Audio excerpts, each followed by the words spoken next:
номын ном учир. За гишүүдийнхээ өнөөдрийн амар амгалан айлтгая. Үндсэн хуулинд нэмэлт өөрчлөлт оруулах тухай хэлэлцэж байна. За Монгол Улсын парламент Монголын төрийн үйл ажиллагаа сайжруулах үүднээс өнөөдөр үндсэн хуулинд өөрчлөлт оруулах гэж байгааг бол зарчмын хувьд дэмжиж байна. Би нэг зүйл зүгээр тодруулж асуух гэсэн юм аа. Эрдэнэ тархины асуудлыг би 2010 оны 11 сард засаг захиргааны нэгжийн хуулийн дээр аймаг болон хот байна гэдэг одоо хуулийг өргөн барьж исэн. Тэгэхээр хотын статусын асуудлаар л тодруулахч байна л да. Тэгэхээр энэ хуулийг өргөн барьж исэн дэд ажлын хэсэгт нь ороод ажилласан дэд ажлын хэсгийг одоо бид нар нэлээд олон маргаантай их олон талаас ярьж байгаа энэ хамгийн сүүлд 19 оны 5 сарын 15-нд бол эцсийнх нь одоо томьёолыг гаргасан. Гэтэл одоо 6 сарын 6-нд эцсийн хувилбарыг оруулж ирэхдээ бол дахиад өөрчлөлт оруулаад ирсэн байгаа юм. Би тэгэхээр одоо өргөн барьсан гишүүдээс нь бол энийг асуух гэж байна. Яагаад энэ томьёолууд нь өөрчлөгдөд ороод ирвэ гэж. Эрдэнэ тархины асуудлыг бол шийдэхгүй бол статусын асуудлыг хотын статусын асуудлыг шийдэхгүйгээр энэ удаагийн үндсэн хуулинд өөрчлөлт оруулах асуудлыг яриач нэмэр авахгүй гэдгийг би дахин хэлэх гэж байна. Тийм болохоор бол энэ асуудлыг бол заавал шийдэх ёстой гэж би хэлэх гэж байна. Монгол улсын хэмжээнд бол 3 хот байдаг. Улаанбаатар, Дархан, Эрдэнэ гэдэг 3 хот байдаг. Гэтэл өнөөдөр бол Дархан Эрдэнэтийн асуудал ямар шохон байдалтай байгааг хүн болгон мэдж байгаа. Эрдэнэтэд бол 100 гаруй мянган хүнтэй сум бүрхтэл байж байгаа.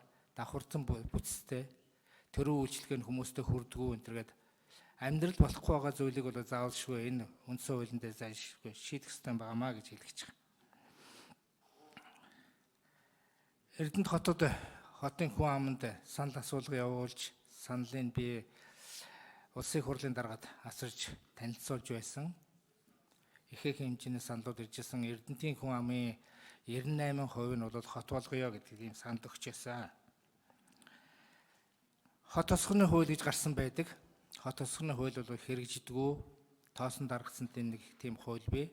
Хамгийн сүүлд бүр болохгүй болохоор нь Налайх Багнуур дээр бол хотын захирагчийн албыг байгуулах гэж одоо сонгуул хүртэл явуулж үзсэн. Тэгээд тэд нар нь бол ямар ч эрх мэдэл байхгүй, дээрэс нь хөрөнгө мөнгө байхгүйгаас болоод тэр захирагчийн албанд бол татан буугдчих шигтэй ингээд ийм байдал бол гарч ирсэн. Үндсэн хуулинд өөрчлөлт оруулахгүйгээр бол үндсэн хуулинд энэ зүг Дархан Эрдэнэтийн асуудлыг заавал нэрээр нь оруулж өгөхгүйгээр бид нар бол цаашдаа бол хуучин 92 оноос өмнө байсан Эрдэнэт хотыг буцаагаад эргээд сэргэнэ гэдэг ойлголт байхгүй юм байна гэж би ойлгож байгаа. Тийм учраас би гормын зарчмын зөрүүтэй саналын томьёол гаргана. Хоёр дахь хилцүүлэг дээр би бол хилцүүлээд явна гэсэн бодолтой байж байна. Тийм болохоор бол ажлын хэсгийг дахиад асуух гэж байна.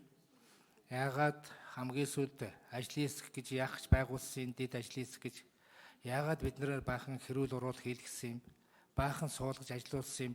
Эцэст нь хэдэн дарганаар нь эдэм хүмүүс навьж сольжиж болдгийм бол бид нэр яах гэж юм баахан ажлууд хийлгэсэн юм. Тэгээ одоо энэ орж иж байгаа томьёол нь бол бас дахиад өөрчлөлтөөр орж иж байдаг. Одоо бид нарыг мэдэхгүй юм одоо марцагнаад байгаа мó, тоглоод байгаа мó.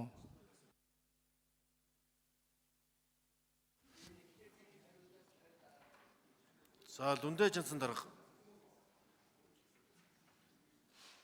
асуултанд хариулна. За би илтгэл тавьснараа эхэлж хариулъя. Ер нь бол манай ажлын хэсэг, дэд ажлын хэсгийн одоо энэ чинь 2-3 жил ажиллалаа шүү дээ. Тэгээд манай хууль санаачлагчид бас хариулнаа. Дэд ажлын хэсгийн Догдохсөрөн гишүүн, Содбаатар гишүүн, Ямцогт гишүүн, Асуултанд хариул. Нямбаатар гишүүн гэдэг эднээс ус одоо тэр чиглэлийнхээ юмыг хариуцсан улсууд хариулна үстэй.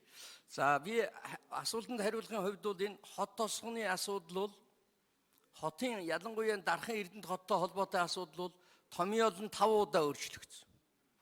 Тэгээд л одоо олон нийтээр хэлэлцүүлсэн эрдэмтэн судлаачдаар хэлэлцүүлсэн энэ хот тосгон засаг захиргааны нэгжийг судалдаг захиргааны эрх зүйн одоо зонхлох мэрэгжилтэн судлаачдаар хэлэлцүүлсэн.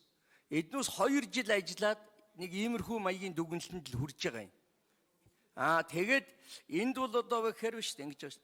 Зөвхөн ганцхан Улаанбаатар, Дархан, Эрдэнэт 3 хот байна гэж заажхаар аймгийн төвүүдийн хот, зүүн хараа хот гэж бусад хотууд нь хаягдчаад байна гэд.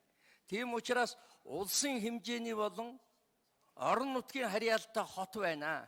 Түүний эрх зүйн байдлыг болоод өөрийн удирдлагын засаг захиргааны зохион байгуулалтын ерөнхий зарчмын хуулиар тогтоож өгнө гэдэг нутгийн удирдлагын тухай хууль боловсрогдож байна.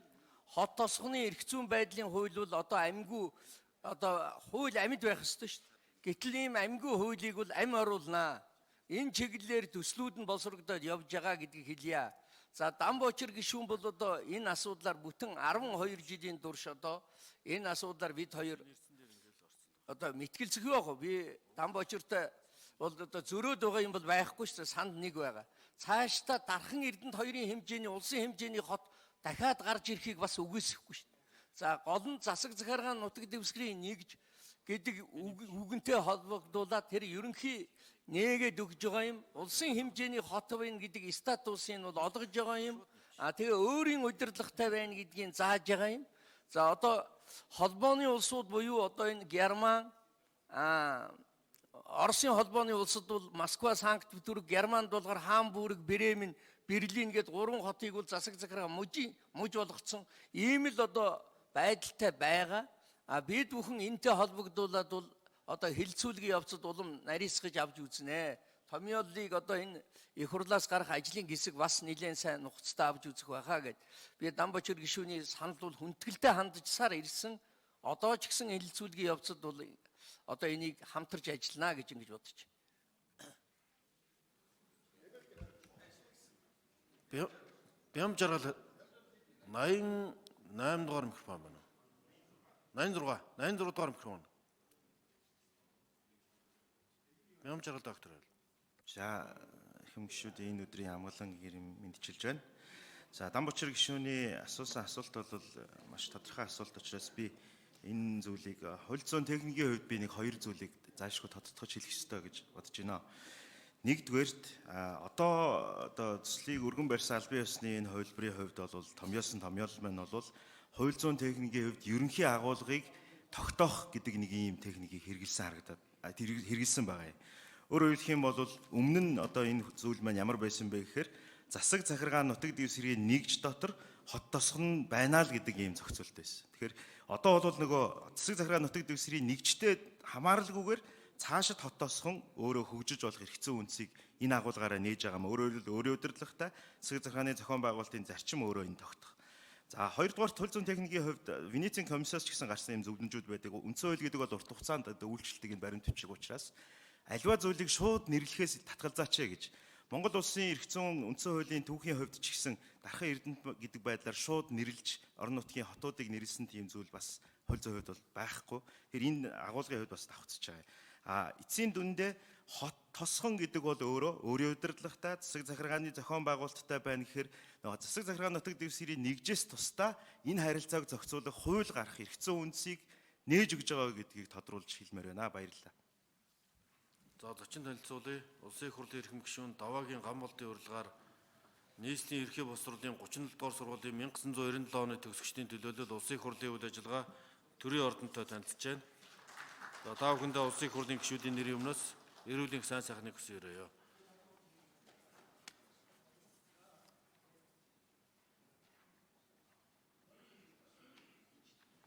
За Дамбочир гишүүн нэмэлт 1 минут.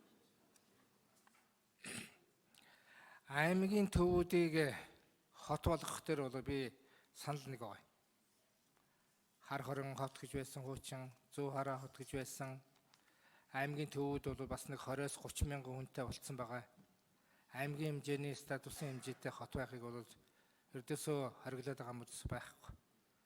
Тийм учраас энэ дэр бол нээлттэй байгаа. Дархан Эрдэнэтийн асуудлыг бол нэрээр нь оруулаач би хүсэж байгаа. Тэгэхгүй бол үндсэн хуулийн дараа яг Дархан Эрдэнэт гэдэг нь бол яг хот болоод явна гэдгийг би бол бас үндсэндээ итгэхгүй байна гэж би хэлж байна. Дахиад тийм болохоор бол энийг томьёолын арай өөрчлөё гэж би та бүхнээс хүсэж байгаамаа. Хоёр дахь хилцүүлэг дээр бол томьёолны эргээд хараад явъя гэж. Бэм зөвтгшүүн. 1 минутанд. За бас нэг тодорхой болох үүднээс хууль санаачлагч хариулах дэгийн хуультай энэ хуулийн дагуу хариулчихъя. Тэгэхээр 92 оны үндсэн хуулиар үндсэндээ Улаанбаатар хотоос бусад хотуудыг хот гэж нэрлэх боломж нь хаагдцсан. Одоо энэ хуулиараа улсын болон орон нутгийн харьяалалтай хот тосхон бий болох боломжийг нээж өгч байгаа. Өөрөөр хэлэх юм бол Дархан Эрдэнэт хот маань хот болох бололцоотой, аймгийн төвүүд маань хот болох бололцоотой, зарим одоо томоохон тосгонууд маань тосхон гэдэг одоо өөрөө эрх зүйн статустай бол бололцоотой болж байгаа. Энэгээр үзэх юм бол Дархан Эрдэнэт бол хот болох энэ хуулийн хөндөгдөж байгаа заалтаар хот болох бүрэн бололцоотой, аймгийн төвүүд хот болох бүрэн бололцоотой болж байгаа. Үнэхээр одоо нэрлэх ёстой гэх юм бол энийг одоо нэгэнт хөндөгдөж байгаа заалт болохоор энийг 2 дахь хилцүүл, 3 дахь хилцүүлгийн явцад бас зарчмын зөвлөлтөд санал гаргаад бас ярьж болох бололцоотой гэдгийг бас намайг чигшэнд хэлье. За эрхэм гишүүн Цэндийн мөнх хөргөл асуулт асууна.